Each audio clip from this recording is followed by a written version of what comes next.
Executioner syndrome, the psychological toll on guards carrying out death sentences. Imagine you wake up on a Tuesday morning, you make coffee, you kiss your spouse, you drive to work, and then at precisely 6 o'clock p.m., you kill someone, not in combat, not in self-defense, by protocol, by checklist, by the measured push of a syringe, or the mechanical pull of a lever performed with the calm procedural efficiency of a man filing paperwork. Now here is the question forensic psychologists have been asking for decades. What happens to that man when he drives home? Because the data is deeply unsettling. Studies examining execution team members in the United States correctional system show that 31% develop full-blown post-traumatic stress disorder, a rate that rivals, and in some demographics exceeds, that of combat infantry veterans. These are not soldiers conditioned for battlefield chaos. These are correctional officers, men and women trained to maintain order, enforce routine, and in some cases build genuine human rapport with the very inmates they are later asked to execute. Today, we are not here to debate capital punishment. We are here to do something far more specific. We are going to dissect the psychology of the individual the state places at the center of this process. We are going to examine what happens to the human mind when institutional duty collides with moral identity and what the psychological wreckage looks like years later. Open your case file. Class is in session. The case file context. To understand the psychology at play, we need to establish the operational reality first. In states that practice capital punishment, execution teams are not randomly assembled. They are recruited carefully, quietly from within the existing correctional officer pool. These are typically senior officers with strong institutional records. They are chosen precisely because they are dependable, rule-following, emotionally regulated individuals. That last detail is critical to everything that follows. The modern execution protocol is deliberately engineered to feel clinical. In lethal injection procedures, for example, multiple officers are assigned specific, narrow tasks. One officer prepares the foreline, another monitors vital signs, a third administers a sedative, a fourth introduces the paralytic agent, a fifth delivers the agent that stops the heart. No single officer performs the complete act. This structural design is not accidental, and we will return to exactly why it is engineered this way in a moment. What the institutional record also shows us is this. Many of these officers have spent years, sometimes over a decade, in direct rehabilitative contact with death row inmates. They have watched these individuals age. Some have witnessed religious conversions. Some have heard last confessions. Some, and the testimonial literature is unambiguous on this, have developed what clinicians would classify as a genuine human bond, and then they are asked to administer the execution. Pause and consider what that structural reality does to a human nervous system trained to protect and manage life. This is where our three psychological pillars begin. Psychological pillar 1, cognitive dissonance and the fractured identity. The first pillar, cognitive dissonance and the collapse of dual identity. In 1957, psychologist Leon Festinger formalized a concept that now sits at the foundation of behavioral science. Cognitive dissonance is the acute psychological discomfort experienced when an individual holds two contradictory beliefs, or when their actions fundamentally conflict with their self-concept. In everyday life, cognitive dissonance is manageable. We rationalize, we reframe, we move on. But what happens when the contradiction isn't philosophical, when it is operational and lethal? Consider the identity architecture of a senior correctional officer. Over years of service, this individual has built a professional self-concept around a specific set of values: order, protection, fairness, control. Many officers in the testimonial literature, including those documented in criminologist Robert Johnson's landmark study of execution workers, describe their role in explicitly custodial terms. They are guardians, they maintain the system, then comes the reassignment. One officer interviewed in Johnson's research described the moment of transition with striking psychological clarity. He said, and I'm paraphrasing from the documented account, that when he was first approached about joining the execution team, something in him went quiet, not afraid, not angry, quiet, as though a part of his cognition simply refused to process the request through its normal channels. That silence is the dissonance. The brain encountering an input it has no existing schema to absorb. Here is what the psychology tells us happens next. The individual does one of three things. They refuse, and the data shows a significant number of officers do decline, though this is rarely publicized by institutions. They rationalize, constructing an internal narrative in which their participation is framed as a service, a professional obligation, even a mercy. Or they compartmentalize, which brings us to a mechanism so sophisticated, so deeply embedded in the execution process, that the state has essentially institutionalized it as policy. And this is where it becomes genuinely fascinating from a forensic psychology standpoint. The dehumanization is not spontaneous, it is structured. Officers in execution teams frequently report that training for the role involves a deliberate linguistic and procedural reframing. The inmate is referred to by number, not name. The process is rehearsed in exhaustive detail, often dozens of times without a live subject, so that by execution day the body's motor memory is engaged rather than its emotional processing centers. The checklist becomes the psychological anchor. What the institution is essentially doing, and this is a critical insight, is weaponizing the prefrontal cortex's capacity for procedural override. When a task is sufficiently routinized, the brain's executive function can temporarily suppress limbic system responses, the emotional, empathetic, visceral responses that would otherwise make the act psychologically impossible for a healthy individual. The problem, as we will see, is that suppression is not elimination. The emotion doesn't disappear. It is archived, and it draws interest. Now let me ask you something directly. Have you ever been in a situation where you did something that felt procedurally correct but morally wrong, and the discomfort only surfaced afterward, sometimes days or weeks later? That delayed processing is the same mechanism operating here, just at an exponentially higher magnitude. The fractured identity guardian versus executioner does not resolve after the execution. For a significant percentage of officers, it calcifies into a permanent psychological fault line, psychological pillar to diffusion of responsibility and moral disengagement. The second pillar, diffusion of responsibility and institutionalized moral disengagement. Let us return to that multi-officer protocol I described earlier, because this is not simply operational efficiency. This is applied social psychology, and whether or not its architects understood it in those terms, its psychological function is unmistakable. In 1968, social psychologists John Darley and Bibb conducted research following the Kitty Genovese case, formulating what became known as the bystander effect, the documented phenomenon in which individual responsibility decreases as the number of people present increases. The diffusion of responsibility is a measurable, replicable psychological mechanism. The multi-officer execution protocol exploits this mechanism with architectural precision. When no single officer administers the complete lethal sequence, each individual can and neurologically does experience a reduced sense of personal agency in the outcome. You did not kill this person, you administered a sedative, you monitored vital signs, you were part of a system, the system made the decision, you executed a task. The clinical term for this broader process is moral disengagement, a concept developed by psychologist Albert Bandura to describe the cognitive mechanisms by which individuals neutralize the moral self-sanctions that would ordinarily inhibit harmful behavior.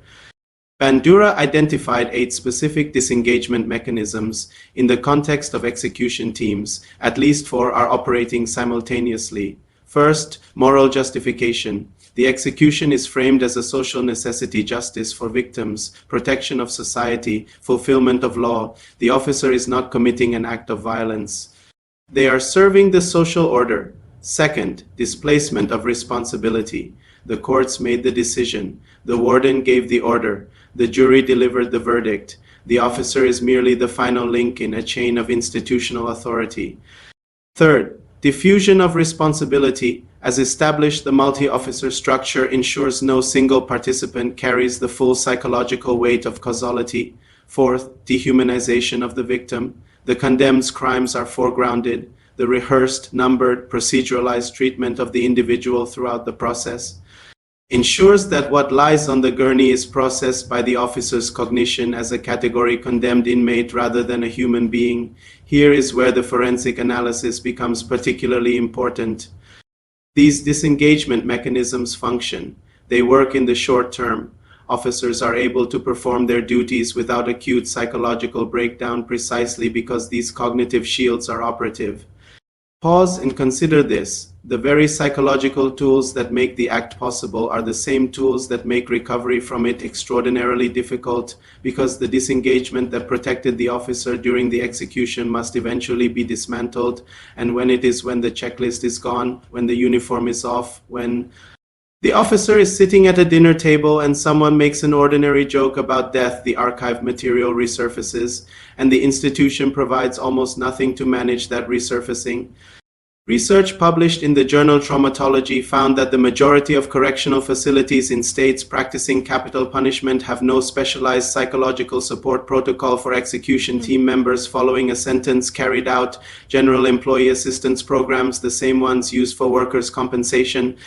Claims and retirement planning are the primary resource. Offering a general counselor to a man who has just participated in a state execution is the psychological equivalent of offering a bandage to someone with internal bleeding. The wound isn't visible, but it is profound. Before we move into the third and most significant pillar, I want to ask you something. Think about a moment in your life when you did something that conflicted with your values, even something small. Maybe you stayed silent when you should have spoken. Maybe you followed a rule you believed was wrong. How long did it take for that conflict to surface consciously? Now multiply that by a magnitude you cannot fully imagine. That is the psychological territory we are entering. Psychological pillar 3, moral injury and the long-term erosion of self. The third pillar, moral injury, the wound that has no scar. PTSD and moral injury are frequently conflated in public discourse. They are not the same condition, and the distinction is clinically essential to understanding what happens to execution team members over the long arc of their lives. Post-traumatic stress disorder emerges. From fear-based trauma, an event that overwhelms the nervous system's capacity to process threat, the brain's amygdala becomes hypervigilant, triggers activate survival responses, the individual is neurologically stuck in the threat response. Moral injury is something more specific, and in many ways more insidious. The concept was formally developed by psychiatrist Jonathan Shea in his work with Vietnam veterans, and subsequently expanded by researcher Brett Litz and colleagues. Moral injury occurs when an individual participates in, witnesses, or fails to prevent an act that transgresses their deeply held moral beliefs, particularly when that act is sanctioned by legitimate authority. That last clause is everything. The execution team officer does not experience their trauma as a crime. They experience it as compliance. They followed orders. They executed the law. They were professionals. And that is precisely what makes moral injury so psychologically destructive, because the ordinary trauma recovery frameworks depend on a clear identification of threat. The veteran knows the firefight was dangerous. The assault survivor knows the event was an attack. The moral framework is intact. It is the nervous system that needs healing. For the execution team member, the moral framework itself is the wound. The question that haunts them is not what happened to me. It is, what did I do? And was it wrong? And if it was wrong, what does that make me? The testimonial literature on this is extraordinary in its consistency. Ron McAndrew, a former Florida prison warden who oversaw 3 executions and subsequently became a vocal critic of capital punishment, described in multiple public accounts the intrusive memory of the physical details of the execution, not the abstract fact of it, but the sensory specifics, the sounds, the visual details of the final moments, the smell of the room. These sensory memories, encoded during a state of extreme autonomic arousal, become neurologically adhesive in a way that declarative memory is not. Another officer, documented in Johnson's research under anonymity, described dreaming of the execution in a recurring pattern, except that in the dream, it was not the inmate on the gurney. It was his son. Pause and consider the cognitive logic of that dream. The brain, during sleep, attempting to process an experience that defies its moral categories, replaces the stranger with a beloved. It is forcing the officer to feel what the procedural framework was designed to prevent him from feeling during the execution itself. The physical manifestations of this chronic moral stress are also well documented. Elevated cortisol levels over sustained periods produce measurable physiological damage, cardiovascular disease, immune suppression, accelerated cellular aging. There is longitudinal data suggesting that correctional officers as a population have significantly shortened life expectancies compared to the general public, and execution team members represent an acute subgroup within that already elevated risk category.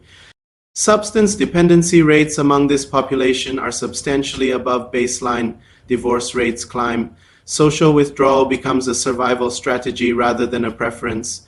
And here is the sociological dimension that compounds all of this. Many officers cannot tell anyone what they have done.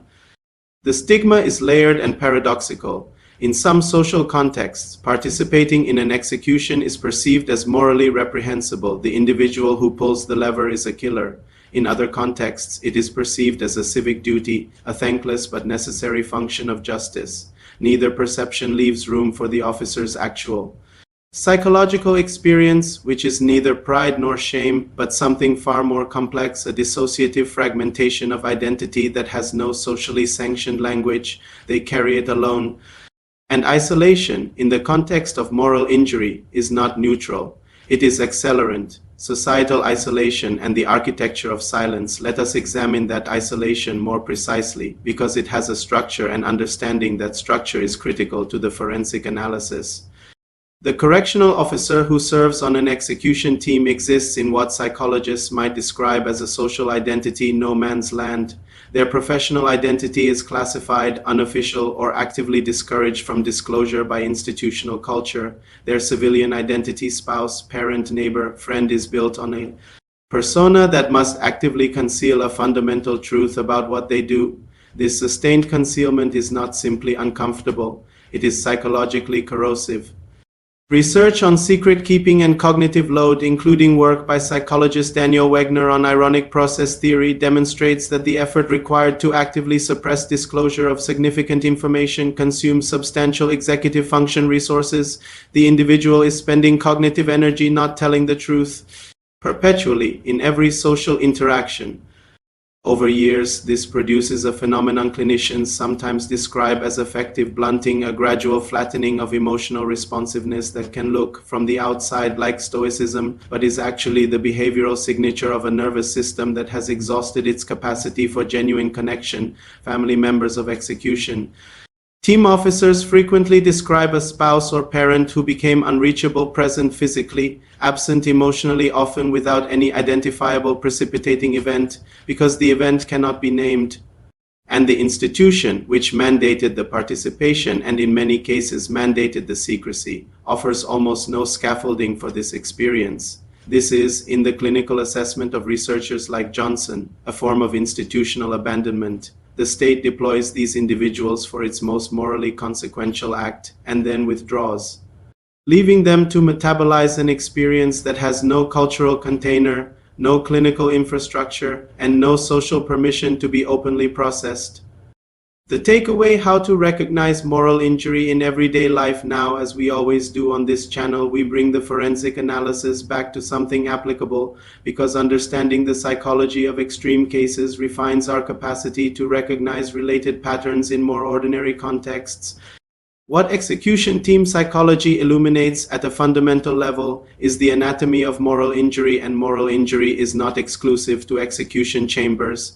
It operates in hospitals, in boardrooms, in military units, in families, any environment in which an individual is required by authority or circumstance to act in ways that contradict their core values, and then receives no social or institutional support for the resulting psychological damage, becomes a moral injury context. Here are the behavioral red flags that forensic psychology identifies as markers of unprocessed moral injury in the individuals around you and potentially in yourself. The first red flag is progressive social withdrawal combined with a surface-level explanation. The individual is less available but can always articulate a rational, logistical reason. They are busy, they are tired, they are managing something at work. What they cannot say or will not is what is actually driving the withdrawal. The second red flag is affective inconsistency. The individual responds to emotionally neutral events with disproportionate distress, or responds to genuinely significant events with an uncanny calm. This is the signature of a nervous system whose emotional calibration has been disrupted by suppressed, unprocessed material. The third red flag is the language of exceptionalism. Phrases like "you wouldn't understand," "it's complicated," or "I just have to get through it," used consistently and deflectively in conversations about well-being indicate an individual who has concluded that their experience cannot be shared. That conclusion is almost always more damaging than the experience itself. The fourth red flag is the absence of a narrative. Healthy psychological processing eventually produces a story, an account, however painful, that integrates an experience into a life history. Moral injury often produces a narrative blockage. The individual cannot tell the story because the story has no resolution that preserves their self-concept intact. When you encounter these patterns in a colleague, in a family member, in a veteran, in anyone who has been required by circumstance or authority to carry something their mind was not equipped to metabolize alone, understand that what you are observing is not weakness. It is the predictable outcome of an unsupported psychological wound. And the most powerful clinical intervention available to an ordinary human being in that moment is this: create a space where the story can be told, not fixed, not judged, told. Because what the execution team officer and every other individual suffering the invisible wound of moral injury is most fundamentally denied by institution, by stigma, by the architecture of their situation is the basic psychological medicine of being witnessed. The question at the center of this case study is deceptively simple. Can the state, can any institution compensate a human being for the systematic dismantling of their peace?